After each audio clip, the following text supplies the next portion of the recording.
Welcome to the second lesson in our first module, Data Gathering. After completion of this lesson, you'll be able to 1. Understand a problem space using a broad market perspective, 2. Assess and evaluate how others are addressing a problem space, and 3. Gain insight into the experiences of those who are affected by a problem space. This lesson builds directly off of Lesson 1 on creative thinking. Remember that a key piece of creative thinking was having variation in your thinking. That variation gives you lots of cognitive elements that you can feed into a selective retention process to come up with a solution that's both novel and useful. In this lesson, we'll tell you where to look in order to find and develop those cognitive elements. Entrepreneurs begin by finding and thinking about a problem space, some area where they see an opportunity to solve a problem or improve how something is being done. You may already have some ideas for what your problem space is. Either way, the first step is to remove any cognitive blinders you may have and begin gathering data in your area of focus. The information you'll need in order to learn more about your problem space exists at multiple levels: the macro, the meso, and the micro. By gathering data at all three levels, you will acquire a lot of knowledge elements, or variation, to work with. We begin by looking at the problem space from 30,000 feet, a macro-level view. Pest analysis is a tool that explores external factors that may support or hinder your creative project. PEST allows you to develop a broad understanding of the environment around your problem space through a variety of lenses: political, economic, sociocultural, and technological. Political factors include laws and regulations relevant to a problem space, as well as the stability of the government enforcing those policies. These data elements dictate what is legally allowed, required, or restricted, as well as how likely those mandates are to change over time. Economic factors include inflation, employment rates, interest rates, consumer spending, disposable income, and the like. Gathering these data can help you get a sense of the overall economic health of the area in which your problem space exists. Sociocultural factors include demographics and psychographics of the relevant segments of the population your problem space addresses. It can include education levels, health consciousness, consumer preferences, and measures of regional culture, such as religion, shared values, beliefs, and attitudes. This data can enable you to gain insight into those who live in a certain area and what broad trends reflect their behavior. Technological factors include not just specific technological advancements, but also broader issues such as cybersecurity, automation, technology platforms, consumer access to technology, and investment in R&D, just to name a few. Understanding these issues will enable you to assess tech trends and learn how technologically sophisticated potential users and competitors are. These four segments are intentionally broad, and so they should be considered a guide, as not everything fits neatly into these categories. Environmental health and sustainability, for example, are seen particularly in political and social factors, but they cut across all four categories. That points to the fact that these various issues interact. Sociocultural views drive government action, of course, but technological changes also change social norms, and governments are active in regulating new technologies. So, the point is not to make sure all relevant data ends up in the right categories, but more simply that you identify the right data. Finally, it's important to note that if your problem space crosses national, state, or even municipal borders, you'll want to collect data on these factors for each location. Now that you've collected broad-based knowledge elements, the next step is to zoom in a bit to understand how competitors are currently addressing the problem space. This is important because you can only develop a solution that is truly novel if you understand what options are available in the marketplace that can compete with your innovation. To conduct a competitive analysis, try to identify 3 to 5 individuals, companies, products, or services that are directly or indirectly trying to address the problem space you're targeting with your creative idea. Sometimes these options may seem very different from yours. If you're introducing a radical innovation, direct competitors may be hard to identify. Even so, it's important to assess what customers are currently doing in order to determine if there are any gaps in current offerings or elements that you'll need to add to your innovation.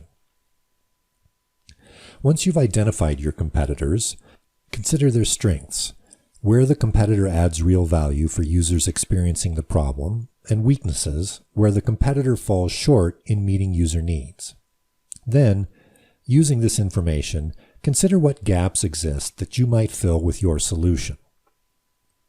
You're hoping to have users adopt your innovation. It behooves you to know what you're asking them to give up.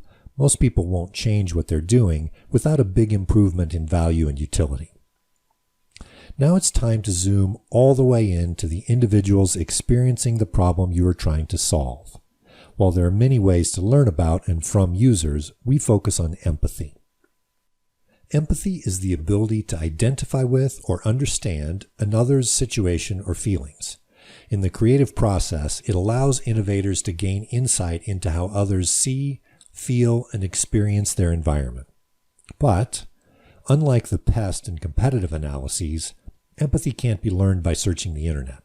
Rather, it must be learned by observing and interacting with people. Only by immersing yourself with someone experiencing a problem can you hope to understand how it actually affects them. This insight is essential to creating solutions that are truly useful to users, and for this reason, empathy is among the most critical sources of data in the creative process. So how can you empathize with users? To begin, let's consider what empathy is not. Assuming what someone needs is not empathy. Selling someone a product or service is not empathy. Trying to get someone to tell you what you want them to tell you is not empathy. There is a time and a place to try to convince users to adopt your creative solution, but this isn't it. If you find yourself talking about your idea, you're probably not empathizing. And even sympathy is not empathy. By way of analogy, Dr. Brené Brown of the University of Houston has said that sympathy is when someone falls in a hole and you stand outside the hole advising them, but empathy is when you drop down into the hole to be with them. Empathy requires being present and asking relevant questions to gain clarity without trying to fix the user's feelings. Your goal in empathizing is to try to understand the user in the moment. That's going to be immensely valuable help for shaping your innovation. A great tool that can help guide your observation and active listening is the Empathy Map Canvas. Developed by Dave Gray, an Empathy Map Canvas allows you to record information that you gain about someone, a colleague, family member, friend, coworker, or employee, by watching, listening to, and otherwise experiencing their world alongside them. Let's go through the canvas together. At the top are the starting points. Who are you empathizing with, and what are they trying to do? What decisions do they need to make relative to the situation or problem space you've identified? Be sure to keep things in the context of that user and that situation. Remember that your knowledge elements need to be relevant to your problem space. Then, number 3, what do they see? What are they watching and absorbing that pertains to this problem space? Number 4, what do they say? What have you heard them say, and what do you imagine them saying? Number 5, what do they do? What behaviors have you observed, and what can you imagine them doing? Number 6, what are they hearing? What are they tuned into that would be relevant to know?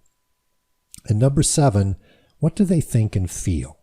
You'd like to understand their fears, frustrations, wants, needs, dreams.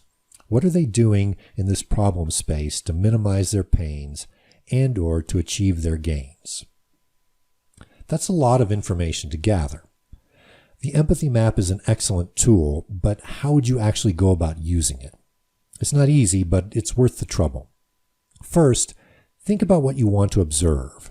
What behaviors in what context are important to understand given the problem space and given the other information you've already acquired? What would you want to observe and learn? Second, assess that ideal situation for viability. Where could you see and interact with someone as they engage in the relevant tasks? Third, once you have a sense of what's viable, consider the resources needed. How much time and cost would you incur in observing them. From this, you'll have an ideal scenario, a wish list, and a practical outline of what can be done. It's important to make that outline specific enough so that you can ask potential users for access. You're asking a lot of someone, so be sure that you can accurately tell them ahead of time. Next, assemble a list of potential users to observe. Who can you learn the most from? Who's accessible? After doing all that, you'll have the empathy map to guide you, a plan for what you want to study, and a list of potential users. Now all you have to do is ask and get started. Lastly, be aware that you're not just imposing on users during this process. They're getting the chance to be involved in shaping an exciting innovation. It will be an imposition, but it's also an exchange. To summarize, the knowledge elements you need in order to have the variation necessary for creative thinking come from a variety of places and levels. A macro-level pest analysis will give you a high-level perspective of the factors relevant to your solution. A meso-level competitive analysis will then highlight the solutions currently available for the problem you are trying to solve. And finally, by getting into a potential user's shoes and experiencing their world from their point of view, you can gain empathy at the micro level. The insights you will gain by empathizing will likely yield the most important knowledge elements in the creative process. This lesson was designed to help creators learn 1. What type of data is necessary to maximize the variation needed for creative thinking, and 2. How it can be gathered in a systematic way across 3 key levels of analysis. So what's ahead?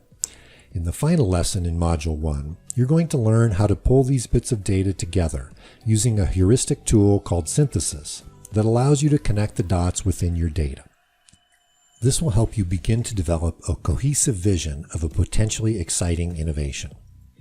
This sets you up for Module 2, where you'll use these elements to form an idea for and begin developing an actual innovation, and Module 3, where you'll learn how to bring that innovation to life.